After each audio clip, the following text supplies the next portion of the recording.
Good morning, world. By now, most people's New Year's resolutions are a thing of the past. Every year, it happens the same way. As the year comes to an end, everyone is focused on what's the New Year's resolution going to be.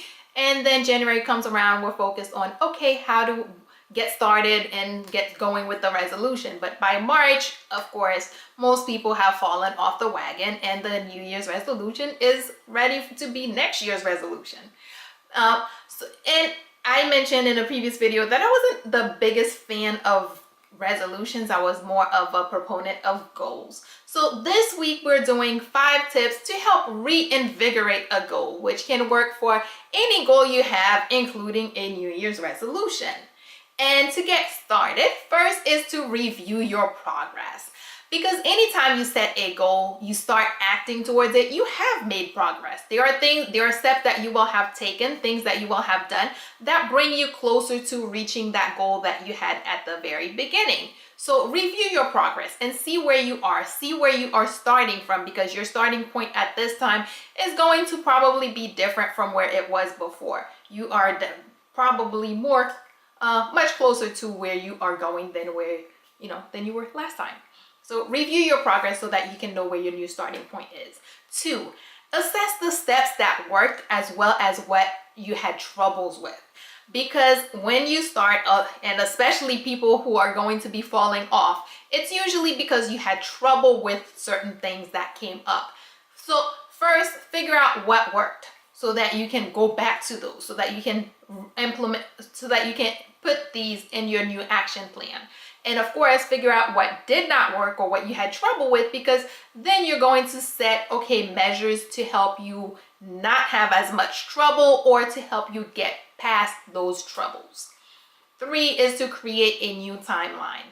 If you have fallen off, that means you are now behind schedule. And anytime we're behind schedule, people have a tendency to be a little bit less motivated because you're already behind schedule. So if you don't act today, you'll just be one more day behind schedule. It won't make that much of a difference. But when you set a new timeline that places you in, that puts you current with your goal, it makes it a lot more motivating. Yeah. It makes it a lot easier and more motivating to continue and move forward, because you are not trying to catch up. You are already on track and working on that goal. 4 is to create a new action plan, because you are in a different position. A lot of things in your life may have changed in your goal, as well as your the things that you need to do, your access to resources may have changed. So you're going to set a new action plan so that you have something that you are doing every single day towards reaching that goal. So create a new action plan that's based on your current situation and where you are with the goal. 5 is to implement an accountability measure. I am a definite proponent of having an accountability partner, because an accountability partner is much harder to avoid, because that person is going to call you and say, hey, you haven't been checking in, or and they'll also be the one that says, hey, you did really well.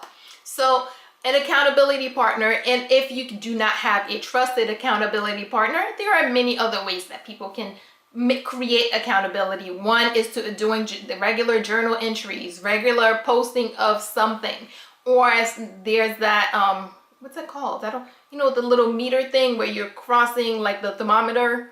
I don't remember what it's called, but that thing, you can do that. There are a lot of ways you can track your progress so that it's in your face, so that you can see as you are moving forward, you see that you are making progress, you are getting closer to your goal. So, quick recap. 1, review your progress, because if you started it before, you are starting at a different position. You are probably closer than you were the last time you started. So review your progress so you know where you are and where you will be starting from. 2, assess the steps that worked as well as the ones that you had trouble with, because you want to go back to the steps that work and you want to find ways to improve on the ones that didn't work or the ones you had trouble with. 3, create a new timeline so that you're not starting already behind schedule. Being behind is what got you to stop the first time to begin with. Create a new timeline so that you are now again on track. 4, create a new action plan so that you are doing something every day toward your goal. And finally, implement an accountability measure. Again, I am a definite proponent of the accountability buddy because you cannot avoid them as easily as you can do a chart or a posting. But if that's what you need, find some way anyway so that you are able to be held accountable for making progress on your goal.